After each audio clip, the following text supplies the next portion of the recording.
Today, we're going to look at the 12 top things that nice guys and people pleasers do to sabotage their relationships and what you should do instead.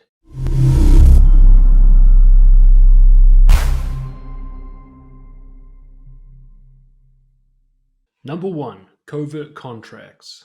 I first heard this term from Dr. Robert Glover in his fantastic book No More Mr. Nice Guy, a much recommended read.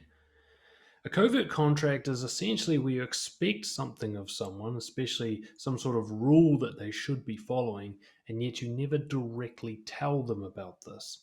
You have this kind of they should just know belief system, and you will punish them for breaking these rules. For example, you think, hey, if I'm really nice to you, you should give me sex. That's a great example of a covert contract. Or if I've been really kind, you should say thank you. Now, you never actually ask for this, you just believe it should happen. You have the sense of fairness in the world. That means you never have to actually put any effort into asking for what you want. What this leads to is hidden resentment, sulking, and eventually bitterness, and finally, contempt. Contempt is where you look down on somebody. And research has shown that this is a death sentence for a relationship. If a researcher can find that you have contempt for your partner, they can predict how quickly your relationship's going to end, and it's going to end soon. So, the opposite of a covert contract is you assume that they can't read your mind and they don't know the rules that you think everyone should follow, and you have to tell them everything that you want, even if you think it should be obvious. Now, you can hold on to your bitter little belief system if you want and say, no, they should just know, I'm not telling them. Well, if you want to do that, enjoy a string of shitty relationships for the rest of your life. Number 2, the classic, avoiding confrontations and trying to keep the peace. Nice guys and people pleasers believe in what they call easygoingness. This idea that if things are smooth and harmonic, then things are good. The truth is, confrontations are what build connections. Confrontations are merely any form of uncomfortable honesty, where you're uncomfortable saying it, or you believe they're going to be uncomfortable receiving it, or both. Confrontations are what might spark off a conflict, an emotional reaction to each other.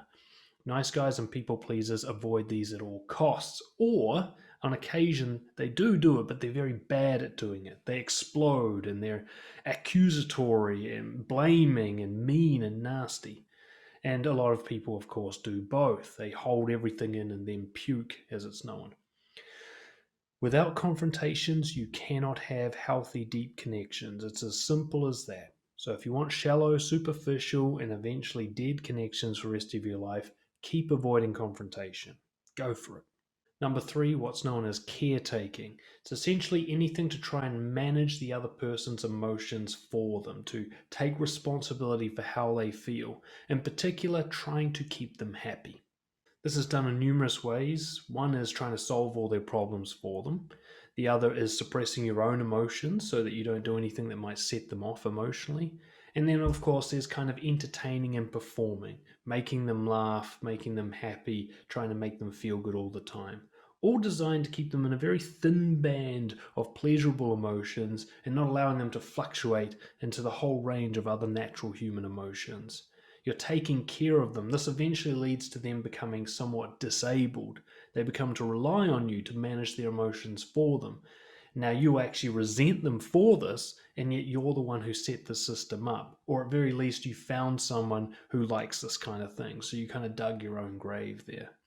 You cannot successfully suppress emotion. It is natural and normal for all human beings to have a range of emotion, unless you're very psychopathic, and even they have a range. So, if you're suppressing emotions, all you're doing is essentially delaying a massive explosion. You're delaying a problem. Eventually, they might become really needy and disabled, and you're going to be bitter that you have to do everything for them and take care of them all the time. Or more likely, the two of you are just simply going to grow apart because without emotions, you can't have a connection. Number 4, similar to number 3, is being stoic. And I don't mean capital S stoic as in the philosophy of stoicism. I mean stoic as in emotionally apathetic, not showing or having any emotions. So what you do is you kind of suppress and hold back your emotion in order to keep everything even and calm and smooth. And that's kind of the motto of the nice guy. Again, what I got from Dr. Robert Glover, a smooth, problem-free life. Nice guys, usually by the time they're into their 20s, they've already become so suppressed that they're almost psychopathic. They can barely feel anything, let alone express those emotions. And they use this as a way to control people. You become the calm, stable one in the relationship. It makes the other person look crazy. So you're always the one that people are going like, huh, how do you put up with her? When actually you're just as crazy as she is. Again, the long term problem is you're only going to have shallow connections. And plus, aside from the relationship problems you're going to have, you're going to get serious mental illness from doing this. It's only a matter of time before you go into dark depressions or chronic anxiety or suicidality or drug abuse, addictions, all kinds of stuff that comes from suppressing emotion. Plus, it's boring. I can't tell you the number of women who have left me simply because I didn't have an emotional range. It's okay at first because then you're that cool, unaffected guy. It's kind of attractive at first. A few weeks in, though, when you're not affected by anything and you don't seem to care about anything, yeah, that gets old real quick. Number five, trying to impress their friends and family, putting on a show to try and be seen by their circle as a good partner and a good boyfriend. Problem is, of course, you often put more effort into this than you do into actually being a good partner or a good boyfriend, and you build up a kind of rift between your partner and their friends. She might have concerns and complaints about you because, you're fake and you're suppressed and things seem a bit too good to be true. But the impression you give her friends and family is of this great guy that she should be grateful for. Also, a lot of people can see through this. They're going to see that you're putting on a show, that you're fake, and that's going to make them suspicious. It's going to make them find it difficult to trust you. Or you're successful in doing it, but essentially then you have to maintain this huge web of deceit, this big manipulation where you're putting on a show for people all the time and you really don't get to be yourself. If you can't be yourself in a relationship, what's the fucking point in being in one? Number six, trying to make the relationship work. Actually, there's more than just nice guys that do this. Almost everyone does this without realizing how stupid it is. If you have to try to make the relationship work, it doesn't. Now, that doesn't mean that relationships are effortless and that you don't have to do anything to maintain a relationship. But trying to make the relationship work is any behavior where you compromise your integrity to try and keep the relationship going a little bit longer or make it seem safer for long term, like longevity. That's different from pulling your weight in a relationship. Now, pulling your weight in a relationship is confronting them when something's happening that might endanger the relationship, doing your share of the housework or the childcare activities, helping to manage the finances and the resources, and doing acts of kindness and love towards your partner that are genuinely felt. That's maintaining a relationship in a healthy way. Trying to make a relationship work is anything else where you're essentially doing something just for the sake of the relationship. It's not real for you, it's not real for them, it's just trying to keep them with you a bit longer. For example, agreeing to move in with them when you don't really feel like it. Number seven, letting them lead everything. Nice guys are notoriously passive. It's a thing I call green light syndrome. We're so scared of rejection or contempt that we actually wait for an invitation before doing anything. We wait for them to tell us to do it and then we do it. So it limits our range. We can only do what we want if it's suggested or encouraged by somebody else. So a lot of nice guys simply sit in this passive follower role, forcing their partner into a kind of coerced masculinity. Now, it doesn't mean that all men have to be the masculine one and all women have to be the feminine one. It's fine for that to be reversed or for people to have a bit of both and play their roles. But with a nice guy, he's nothing. He's not actually feminine, he's just passive. It's this dead zone in the middle, and the woman has to be both. She has to be the masculine one, takes the lead, has to be the feminine one, does the nurturing, and she's basically just dragging this dead weight. I don't need to tell you what kind of damage that does to a relationship. The amount of emails I get from women who are sick of being the man in the relationship, and usually it's 3 or 4 years into the relationship and they've just had enough. By the time I get that email, I can't do anything for them. The damage has been done. But passive guys do not initiate, they do not take risks, they do not suggest anything, they don't call the shots. and this is a death sentence. Number 8, hidden addictions, especially porn. A lot of nice guys have sexual shame, and so they might be really quite dead in the bedroom, but they're very active on the computer. Not to mention other addictions: drinking, gambling, online gaming, drug use. Nice guys, they need an outlet for all that emotional suppression. They need somewhere where they can go and feel, or they need somewhere to numb the emotions. And so they often end up engaging in some sort of behavior that not only distracts them from the relationship and does harm to it, but also does severe harm to their own mental health. Number 9, basing your self worth and who you are on your partner's opinion of you. This goes back to a lot of the other points I've made. A nice guy is essentially constantly trying to get approval from his partner, trying to essentially manipulate her into saying, "You're a good little boy," because that's where he gets his self worth from. It's weird. Sometimes a nice guy who's single can actually be much more confident because he has to rely on himself for his own self worth. It's pretty rare. Most nice guys who are single will simply get their self worth from other people, friends and family, and so on. But once they get a partner, it becomes all about the partner.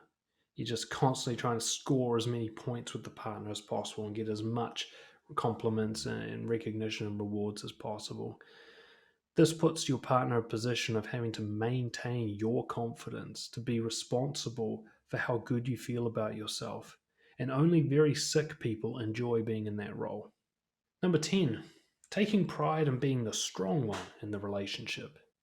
As I mentioned earlier, nice guys will suppress their emotions, so from the outside, it looks like they're emotionally stable, and by comparison, their partner is crazy. And you quite often see this mix, and quite often that is actually the mix. You've got a nice guy or a people pleaser who's suppressed emotionally, and you've got a narcissist who's completely lost their mind. That's a very good pairing. It goes together very, very well and very often. But nice guys like to be seen as the stable rock, the calm, smooth, the best one. They'll actually start to manipulate the relationship to create this appearance. So they'll be the one that, the partner comes crying to with all her problems, and he offers all his great advice and his solutions. And when everything breaks down, he's all good about it. It's all fake. It's all suppressed emotion. It's all pretending not to care, and so on and so forth. And it's all designed just to have this ego, like, there's a thing about being a nice guy. When you've been a nice guy for a long time and you realize it doesn't really pay to be one and it's kind of shit, you start to kind of try and find some way to make yourself okay with it. You start telling yourself, well, at least I'm this and at least I'm that, to try and get away from the nagging thought that maybe you need to change. And one of the ways that we do this is to take pride in being the strong, silent one.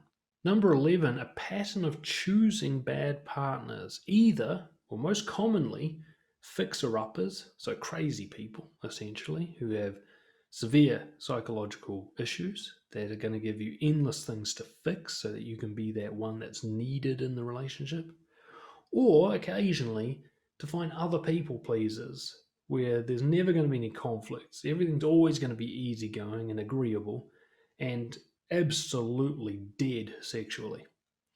So when you're in a pattern of bad relationships, this applies to more than just nice guys. Anybody, if you're in a pattern of bad relationships, one thing you got to recognize: it begins with who you choose. That is not a random choice. It is not bad luck.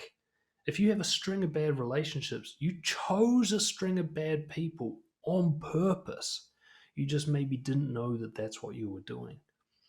One of the things that blew my mind as I explored my own nice kindness was I was actually physically attracted to unstable people. The crazier a girl was, the more I was like, damn. Now that's changed for me. I actually find crazy people to be kind of not repulsive, but just piteous. Like, I have sympathy for them, which is absolutely the opposite of attraction. But it used to be I was actually physically interested in someone the crazier they were. Maybe partly it was admiration. I had no emotions and they had too many, and it was like, oh God, I wish I felt some of that. But a lot of it was really just like, oh, I can become a very necessary person in this woman's life. I can be the one she needs, and that's what I was really attracted to. I wanted to be the white knight, the hero that comes in and saves her. As you can imagine, that's not the healthiest intention going into a relationship. And number 12, numbers 1 to 11 are only a problem because of number 12. And number 12 is the absolute refusal to take responsibility for numbers 1 through 11. And all the other ones that I haven't had time to mention on this video. There's probably 100. These are just 12 of my top ones. The one thing that keeps a nice guy or a people pleaser in this pattern is victimhood. The idea, I can't change this, I shouldn't be the one who has to change, this is unfair, and so on and so on. The idea that this is happening to you, rather than you being the cause of it all. I promise you, this goes to anyone who has had more than one unhealthy relationship in a row. You are the cause. And until you face that, until you take responsibility, not blame, but responsibility, you're going to be in this problem for the rest of your life. I know people who come to me for coaching in their 40s, 50s, even 60s, and they still haven't figured out how to have a healthy relationship because they still haven't got to the point where they go, oh, it's me. It's not them. It's not like all women are crazy, right? It's not like I have bad luck choosing partners. I am the bad luck. I'm the one causing all of this, and I'm in control of it. Because you don't have to have covert contracts. You don't have to avoid confrontations.